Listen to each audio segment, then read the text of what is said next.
I knew from the outset I wanted to make a comedy game. I wanted to make a game that we took seriously when we were making it, but not a game to be taken seriously. It's very, very silly, obviously, since a load of toads, one of whom wears sunglasses going around like beating up aliens. Let's just go inside and punch whatever we see, okay? Fine.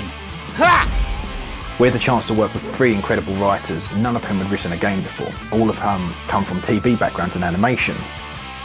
I was watching a lot of Twitch, and after a while I realized if I'm going to be this invested in video games, I should try and get paid for it somehow. So the story we kind of worked on was this idea that, you know, it's been 26 years since the last game, but the Battletoads don't know this. It becomes quickly apparent that the reality the Battletoads think they're living isn't necessarily reflecting of the real world. The last Battletoads games ended with them being intergalactic heroes.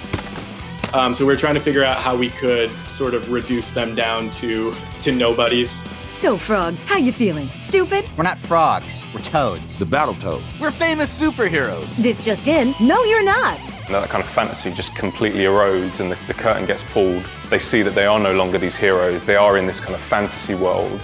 What's a better motivation than like wanting to become a hero? Like when you're already the hero and you just want to like keep good in the world. It's stupid. This is way more fun. The Dark Queen was our ticket back to the top. If she's not famous, then we can't be famous. And if we can't be famous, then life is meaningless. Pimple, punch me through my brain.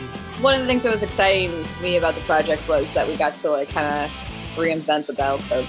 It's not going to be fun just to have them be very cool and punch people for, you know, the duration of the game. So we started talking about character flaws and character weaknesses and things that made them interesting. Are you all conspiring behind my back? Seriously, like, am I paranoid? Do I sound crazy? Am I crazy right now? No way. You're the leader.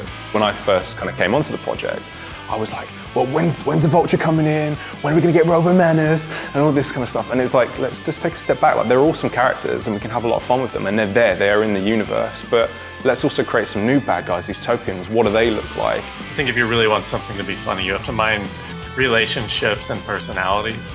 And so the Topians, I think, are hands down like the funniest characters. Have you found the other ones? The Arbaltos? The Totalos? Oh, the things we're looking for. The Brutables. Bartle Bears? Battletoads. I'm afraid they've eluded capture as well.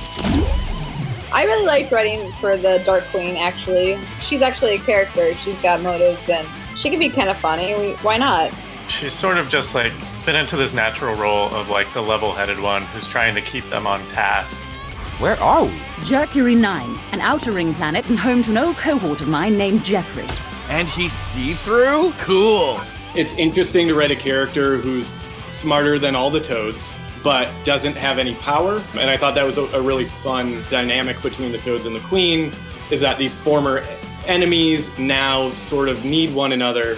I know our history is complicated. I mean, you sent me spinning off into space. No hard feelings, much respect. But now that you're here, we can execute my plan to defeat the Topians together. We've told a really great story end to end with characters with depth in this stupid cartoon world, so I'm super proud of that. I'm not trying to tell a 10-hour epic story. Instead, I'm telling 30 minutes of incredible cartoons written and animated by incredible people. And it just adds to this feeling of you're like just playing this massive cartoon with these awesome gameplay moments. You really feel like you're going on this wild, awesome journey with Rash, Zitz and Pimple and the Dark Queen.